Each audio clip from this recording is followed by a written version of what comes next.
We forgot to turn on the video. So, but we haven't said very much. No. Okay, my hair is wild today. It's fine. I'm all over the place. All right. Okay, doing it. Well. Okay. I mean, I feel like you got anything to say? Do you got any banter? Am I funny right now? I just, in my head, I'm just thinking about how to pronounce this word before I forget it. Okay. But I did type it, so we got to get straight to the episode because Kara can't forget how to pronounce this word. No, I typed it out, so it's totally fine. Okay, I have bruises all over my legs, and it's from last week. We got a ton of stuff in the coffee shop, and I was trying to move stuff around in the kitchen, and so I was like backing into boxes and backing into things, or like hitting my shin on that rolly cart. I am literally covered in bruises all over my legs. I like to sit on my porch, as we all know, and the mosquitoes have gotten so bad that I finally got a citronella candle, and you hold it in your lap. Holding it as close to me as I can, just so I can sit on the front porch, and those mosquitoes are like laughing at me. Yeah, they're like, you're an idiot. Like spray lemongrass on you. Lemongrass essential oil with like, I don't know, it's rubbing alcohol maybe. I hate everything. Okay, oh, God, Kara, it's so itchy. Tell me a story. I'll tell you a story, Megan. Great. Okay. That's what we do. That's actually what we're here for, guys. I'm going to tell you about the murder of Helen Mintiks. Mm-hmm. So Helen's born February 11th, 1949 to Finnish immigrants. She grew up in a small community in Aldergrove, British Columbia, Canada, on a poultry farm. On what? A poultry farm. A poultry farm. Chickens. Got it. Birds. Critters. What are chickens? Yeah. Mm-hmm. It was said that she was super smart. She was funny. She was incredibly talented. Oh, she's like us. Yeah, she would have been best friends with us. She started to learn to play I almost said piano and violin in one word, and that's not what she did. I almost said piano. But we're doing great. She learned to play the violin when she was 8 years old. Oh. Mm-hmm. Her parents would take her 76 miles from home and take her to Vancouver, where she would take lessons with Douglas Stewart, who, when I Googled him, he was an insanely talented musician. Just insanely talented. Like, so her taught parents were very, all that, like, supportive. Yeah, people in the orchestra, like, learned from him, and he does big things. And if it's the same person, he does stuff with a college currently, and it's, like, big stuff. Yeah. Okay, so her love of music only grew as she got older, because, you said you played the piano. You just get tired of it as a kid. And if you have like zero interest in it, you don't want to continue it, even if your parents make you. And it's definitely something as I got older. Yes. I wish I had kept up with more. Right. But at the time you were just like, I hate this. I absolutely hate this. That wasn't her. She loved it. So when she was a teenager, she was a concertmaster, which is the leader of the first violin section in an orchestra. Oh, wow. Yep. They said that it's often considered the second most important person in the orchestra after the conductor. Oh, wow. Mm-hmm. They're also known as the first chair, first violinist, or concert mistress. Nice. I know. So little 8-year-old her had big dreams. Yeah. Okay, so she was doing this for the Vancouver Junior Philharmonic. It's like a symphony orchestra for the youth. And she was a soloist with the Seattle Symphony. Like, doing big things. Yeah, she's clearly very talented. Well, listen to this. When she's 19, she goes to Juilliard. Oh. In Manhattan. Wow. I know. This also, that immediately when I read that, I was like thinking about that. What's that movie? Center Stage? Yes. With the Yes. Me too. 100%. Yes. What I thought of. God, I love that movie. So good. I feel like every time Center Stage comes up and I see it like on TikTok, there's always like this cult following of people. Yes. Like, Center Stage. Yeah. I freaking love that movie. Yes. Okay, so she gets her bachelor's and master's there. She, while in school, works at a summer camp as a counselor, and she ends up meeting her husband there, her future husband, while working there. And his name's Janice Mintiks. I always want to say Minkus. Janice? Mm-hmm. I didn't know Janice could be a man's name. Maybe it's foreign. Yeah. Mm-hmm. Hopefully I said maybe that. it's not foreign, and I just Hopefully I said that correctly. Okay, so she studies and performs in London, Italy, Switzerland, Turkey, Greece, and Jordan. I take it back. She's a little more talented than me. She may have still been friends with us. She may have. She probably didn't. Okay, so she's performing in the middle of some of the most talented musicians. Like, she is in that world. She's just this, what they say is just like the funniest, like just sweet personality. Oh, so she is so good. Okay. Yeah, she is. She is. So How many times can I make that joke in one episode, do you think? we just want to We're be gonna like reach her. the We just threshold. want to Yeah. be like her. So in 1975, she goes back to New York, and the popular, there's like this popular instructor who's just like, hey, you're super talented, and I'm for sure like willing to take you on as like a student or like a protege or whatever. So through this partnership, she starts performing with the Berlin Ballet at the Metropolitan Opera House in New York. Yeah. So Judith Olson, who is a friend she met at Juilliard, she says she was one of those people that the expression is she never knew a stranger. So it was not surprising that anybody would have made friends with her, but we formed a musical bond, and that's really the first thing that made us really stay together. Judith said Helen was neat and tidy. She was like domestic is what she was quoted saying. She said, in contrast to Judith was like, I was wild. She's like this little organized little, yeah. She was like, I was her chaos. So she said she described both of them as gigglers. She said they just had so much fun together. She said when they were on the high seas, they were supposed to participate in the ship's costume party, but they couldn't find costumes. So they went around the room and got things for props. And she said that they attended this party as a shower and a showeree. Judith was the shower and shower curtain. And Helen wrapped herself in a towel and was like under a spigot. And she had a beer can, hair curlers. She said they won first prize. That's hilarious. She's just goofy. We need to do that. I know. I know. That's A shower and a showeree. Yeah. It's so funny. She said she was friendly. She talked to everyone. She was constantly making cheesecakes for her friends. She said she was a world-class giggler. She said, but I also saw the serious side. She was hooked. World-class giggler. I know. The Isn't sweetest. that the... Yeah. I know. So sad 'cause I know she's going to die. Yeah. She said she was hooked on music and adds that it was going to be her life. She was just obsessed with it from a little girl. Okay, so while they were on this ship, Helen tells Judith that she is certain that she had been reincarnated. In her previous life, she had been home and living in Egypt. So, Who said this? Helen The tells Judith. The violinist tells Judith. because Because they're like, sense up until yeah, now yeah, of any sort of like, about Yeah. her. yeah. Okay. So she's telling her, like, she was like really into this, like reincarnation and like just like afterlife and all this stuff. She's like really into it. Well, I love her. Even Yeah, more. right? Yeah, Yeah. she's so cool. She's so like yes, multifaceted. down to earth, just cool human. So she's just like, sure, like we're here, like you think you've been here before and this feels like home to you. Amazing. So she tells her, like, I'm telling my husband, like, I want to be buried here. Like, I want my ashes spread here if I ever die, if anything ever In happens Egypt? to me. Mm-hmm. Wow. Okay. Yeah. So 1980, Helen's playing with the Metropolitan Orchestra, and every night, her husband is waiting outside for her to get done performing, to give her a ride home or to walk her home. It's noted in a couple of the articles that they didn't live in the safest of areas, but it's also quoted that her husband's like a very artsy soul, like her, like a sculptor and just like really just down to earth human.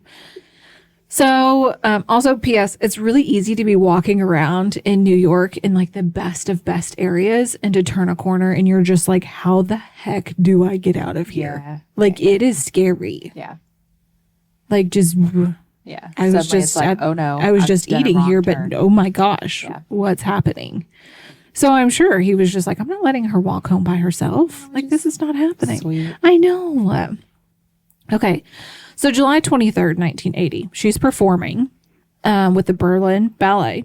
She has a moment where she's able to get up for a break. It's like they had some sort of pre-recorded music playing for about 45 minutes. The musicians were able during this time to get up and go use the restroom or get a drink of water or whatever they needed to do, but they needed to be back by like 9:30ish. So the 45 minutes go by and the musicians are all supposed to be back in their seats, but Helen's not. But like I said before, like Helen is like front and center. Right. Everybody's just like, and she's not the type to. Right. Like what the heck is like what is going on? And minutes keep going by and they can't find her. David Black, the author of Murder at the Met, tells New York Homicide, in a high-profile orchestra like the Met, you get people who don't miss their cues. No, of course not. Right. And also, she was so dedicated to this. Right. Why would she? Like, that's not and like her at all. She started at 8 years old. Right, exactly. She's built like, this life. Was her life. Yes. She loved it. She absolutely loved it. It's not like it was just a job for her. This was her life. Right. So, performance ends up going on without her. After it's over, they still can't find her. Friends, other performers are like, this is not like her to leave her violin behind. Well, can you imagine, though, being the performers that have to go on? Because, you're freaking out. You're thinking at least she's very ill somewhere. You know what I mean? Like we need to go check on her, but we can't get up and go find her. Right, because they're all in the net. I mean, yeah. So they are like, she left her violin behind. That thing is worth thousands of dollars. This is not like her. So they contact authorities and they get involved. They contact her husband, of course.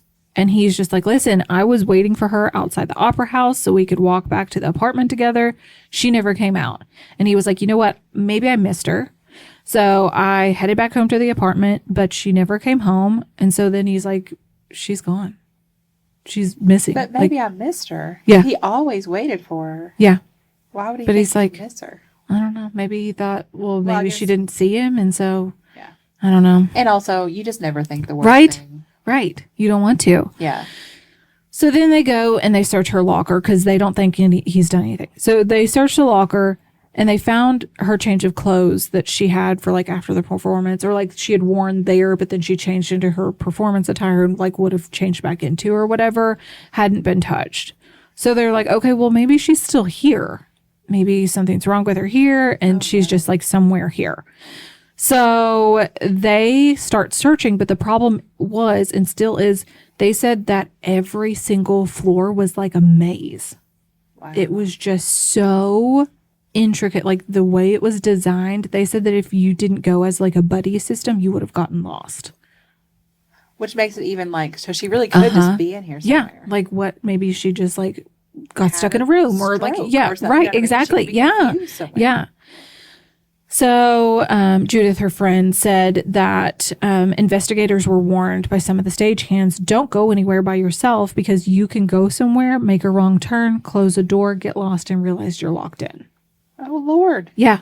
Isn't that crazy? That's kind of scary. Yeah. I would absolutely get lost in here. Yeah, I would never go. I get lost driving in my hometown. Yeah. Like, what?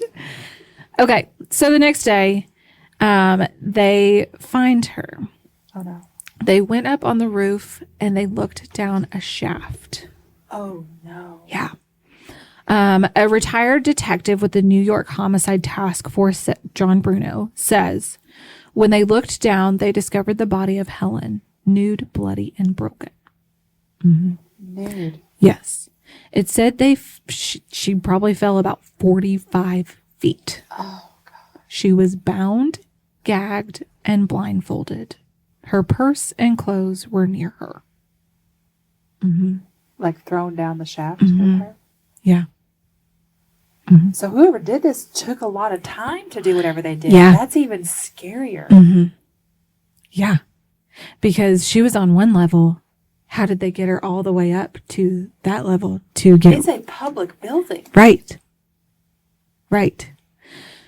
So they said that they find a palm print on one of the pipes near her, but they really didn't have a lot of other clues to go off of because this performance was going on. So the medical examiner says that she passed away between 9 p.m. and 11:30 p.m. They think that the killer had to be somewhere within the building and somewhat familiar with the building. Like I said, it was like a maze. So if you don't know where you're going, you're going to get lost. So this person had to have known where they were going. So they talked to everyone that worked or performed there, and it was like 800 plus people. Oh my gosh. Mm-hmm.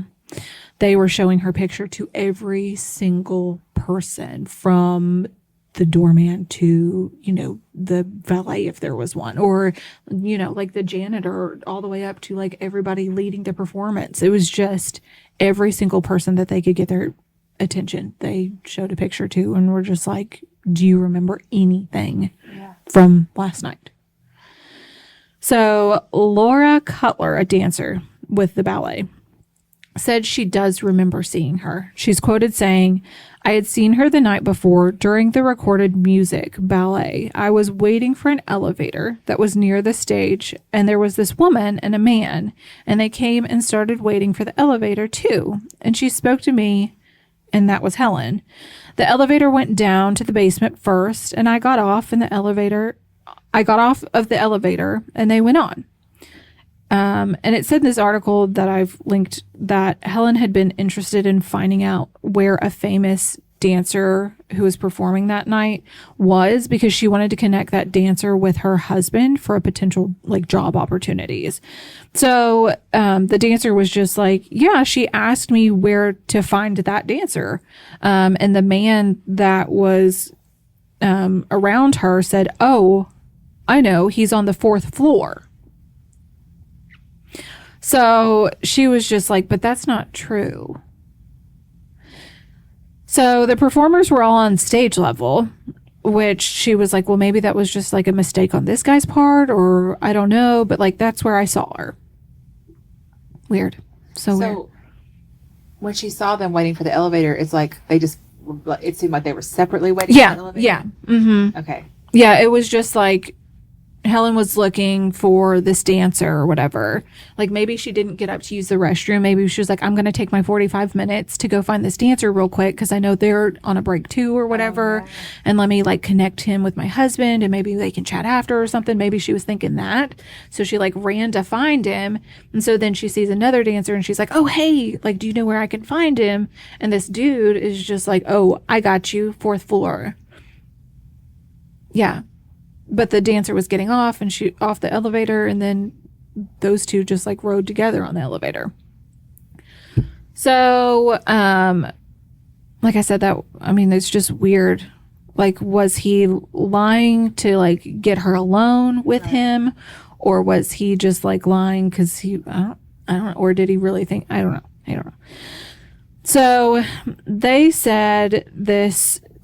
She was quoted saying that this man was dressed in workman clothes, which led investigators to suspect he had been like a stagehand, like the person she had last been seen with.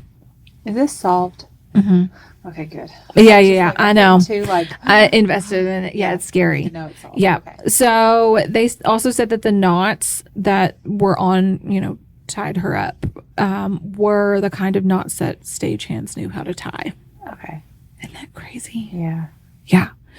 So either like some of the articles makes it look like Laura had sketched, or she like described this person and a sketch artist did it. I'm not sure. But they match this sketch to a stagehand. They interview a Craig Crimmins, and they said when they were interviewing him, he was acting like super nervous, like real, just like shaky and just real weird about it.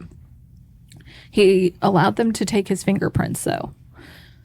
He ended up matching to the print that they found next to Helen's body on that pipe. The palm print? Mm-hmm. Are those, do we know if they're as reliable as fingerprints, palm prints? I don't know. I feel like I guess like maybe it was the whole hand. Yeah, maybe. Maybe. I feel like I've read that they may not be as conclusive as fingerprints, but they're still like highly. Right. Yeah. I don't know. It's great. Like you have all sorts of like wild lines. Mm-hmm. Yeah. It's crazy.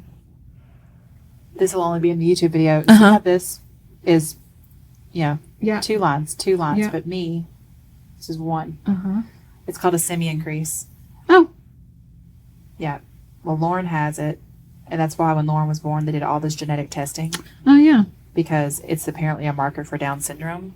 Oh. And there were other things about Lauren that made her look like maybe because she, like, her ears were lower. Just because she got stuck. Yeah, she was a little swollen. And so, but she had the semi-increase. Yeah. That was the main thing. They were like, we need to do genetic testing on your baby. And I was like, excuse me, what? Why? Yeah. It's so scary. But here she is. Beautiful. She's fine. She's perfect. Yeah. Okay. So, like I said, he was super nervous, but he did, match the handprint. So, also, a colleague spoke up, a colleague of his, and was just like, yeah, I saw him actually sleeping during cues in the electrician's lounge. So there's no way. Even if his palm print was on that pipe, we've been working. He probably touched it. No big deal. Well, then later, that person confesses that they were asked by Craig to lie for him about his whereabouts. Why on earth would you agree to do that When you know a that woman has been murdered? Right, that's what I was going to say. When you know that this person has been found and they are investigating him heavily, why would you just be like, oh, he was sleeping? Having said that, if you ever asked me, I would 100%. Oh, 100% lied for you. But I was just thinking, like, maybe they're best friends. And he right, was just exactly. Like, oh, he would never be capable of such a thing. So yes. Yes. So if Kara's ever under investigation for anything, I didn't do it. And disregard everything that we just said. Yes. I can be a totally impartial witness. Yeah, 100%. Yeah, it's totally fine. Okay, so Michael Struck, a retired detective with the New York Police Department 20th Precinct, said, we then learned he had not made cues and that he had been missing. Yeah. They're just now learning that this guy was missing the entire time while that she he was missing. And while he was missing, the stagehands were looking for him. And no one's brought this up before now. Exactly. Uh-huh. So they end up questioning him many more times and finally get a confession. But in my brain, I'm like, did you question him so many times that he was just like over it and confessed? I'll worry about that. No. But there seems to be a whole lot of else here. But like, wait until you. Yeah. Anytime you hear of a long, I'm always like, oh, how did you question him? Is my question. No. So he admits that he had been trying to flirt with Helen. And she said no. And apparently no wasn't the answer he was expecting. So he got really angry. And instead of being like a normal person and being like, oh yeah, you're right, I'm just a creepy guy in an elevator that should have just moved on and I just decided to kill her instead.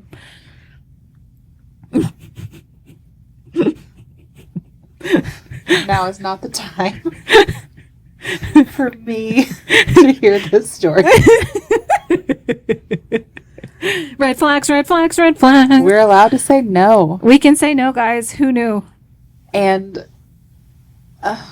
yeah, go on with your life. Find a different woman who will say yes. And if you can't find a woman who will say yes, figure out your problem. Right. Maybe there's something wrong with you.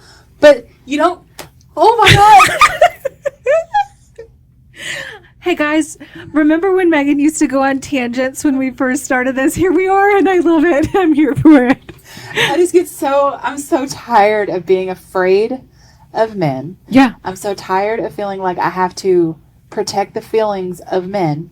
Yeah. Who could not possibly care less about mine. Yeah. And this whole idea that, like, she said no, so I killed her. Are you freaking kidding me? Right. And then there will be a million men who will come at me on TikTok and be like, yeah, but what was she wearing? Oh, Jesus Christ.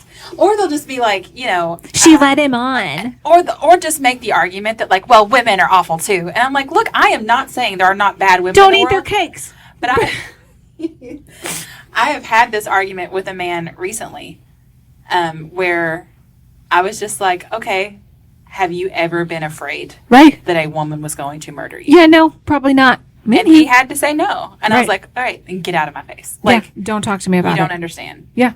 How very... Have you ever been out with people that you 100% trusted and then end up getting roofied by them? Mm-hmm. No? Okay, great. Don't talk to me. Or just had someone who you have known for years and completely trusted who come just at you deeply and violates everything. Yeah.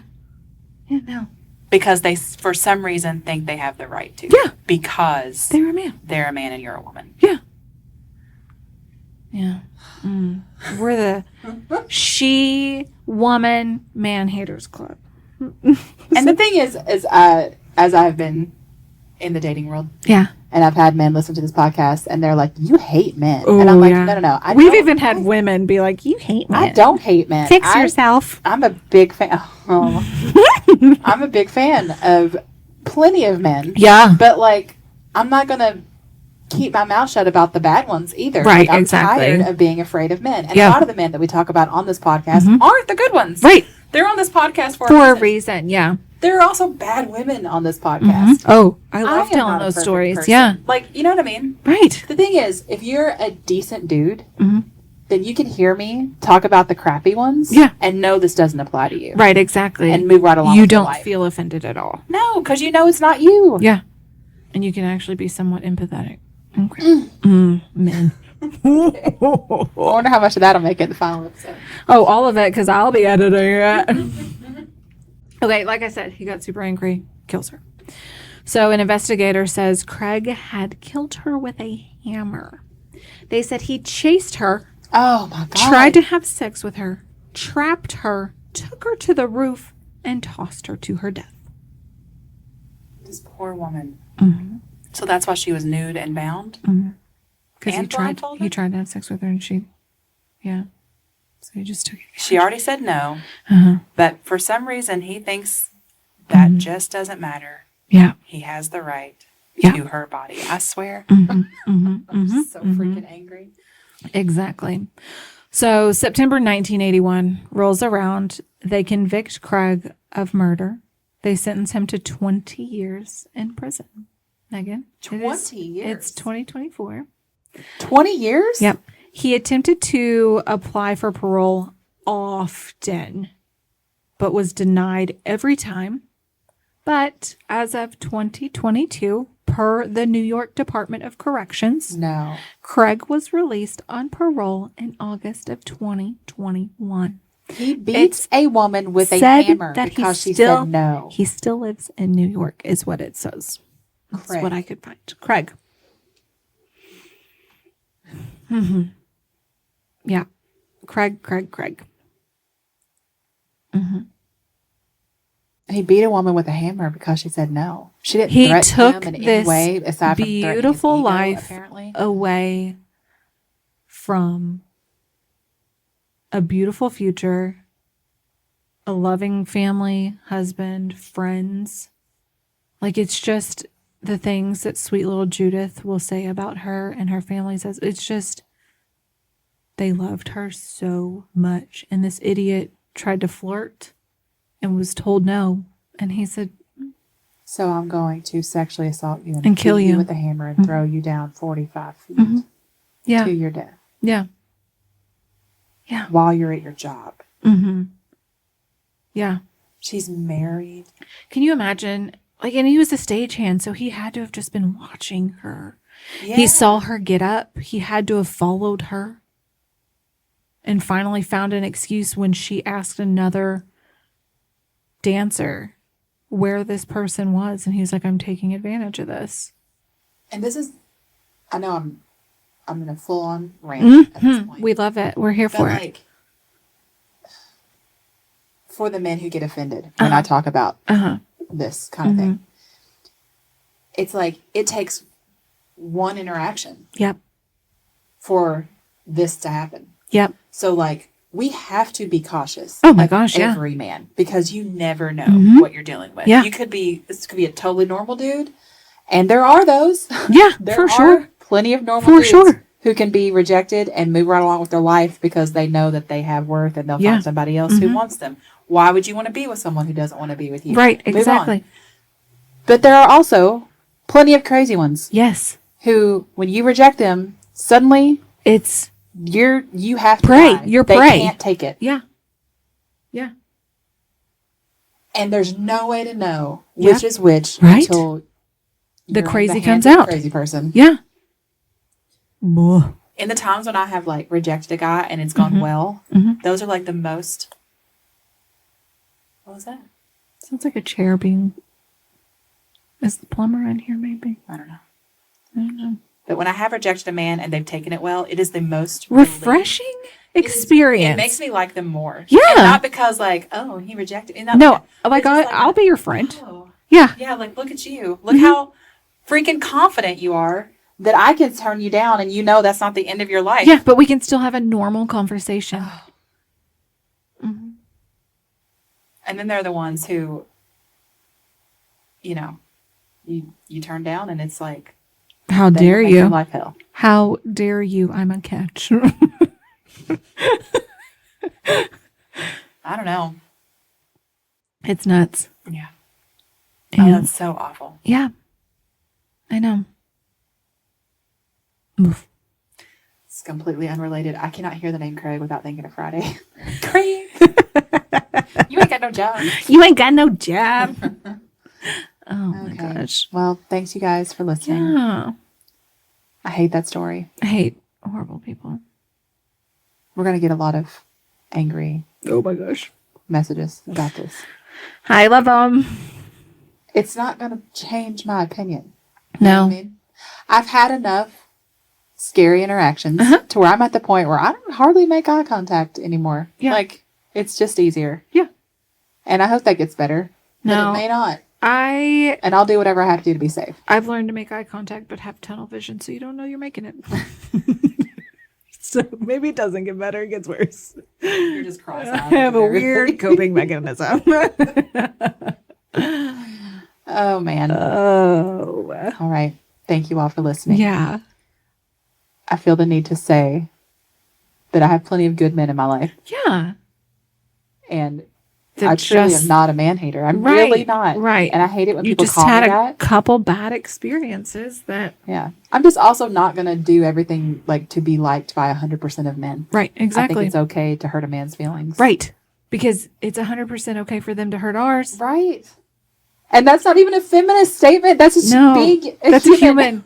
Like you're going to get your, not everybody is everybody's cup of tea. Yeah.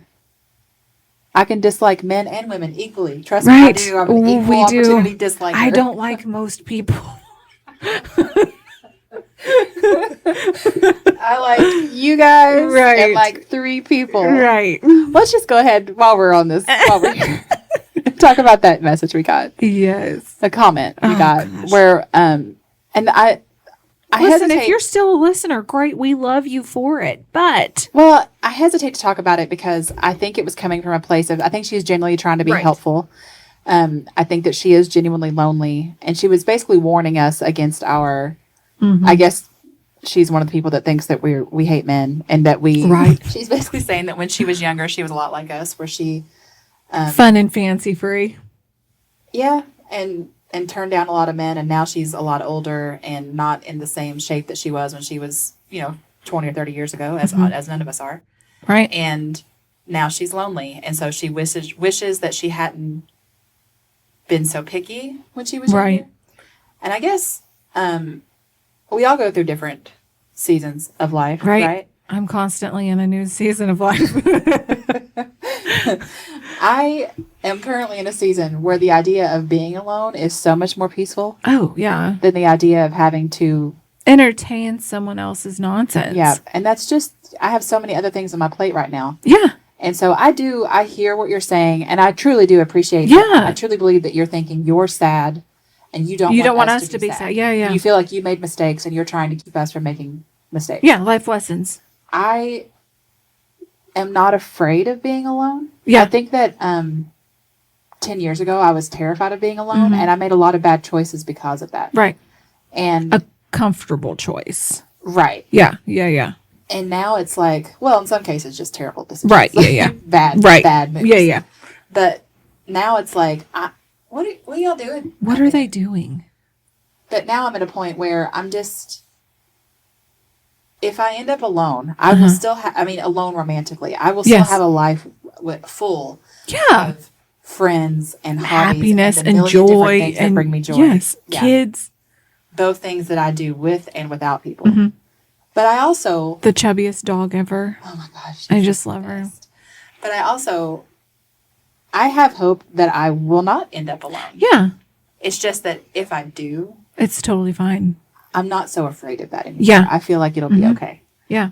And I hope that if you are still listening, that you know truly that I understand the sentiment that your message came from. And I hope that you also find peace and happiness. Yeah. And if that is in a man, then I hope that you find that. What is happening? Are they beating somebody out there? And that's all I guess I wanted to say about it. I wanted to address it because I want her to feel, I feel for her, you know? Yeah. But I also want her to understand that we all have different things that bring us joy. And we're fine. Yeah. Yeah. And what makes you happy and fulfilled. And we love you all so much that we're just like so comfortable at this point just venting about anything and everything. Because you all are like our best friends. Y'all know entirely too much about my life. The thousands of people listening to this podcast. Yeah, exactly. But that's what we're here for, to just chit chat with you all, because you all are so much fun to be with. Okay, well, we've had a couple of very rambly episodes. I love it. That's what happens when you haven't had us for a while. We got lots to say. All right, we love you so much. Goodbye. Goodbye.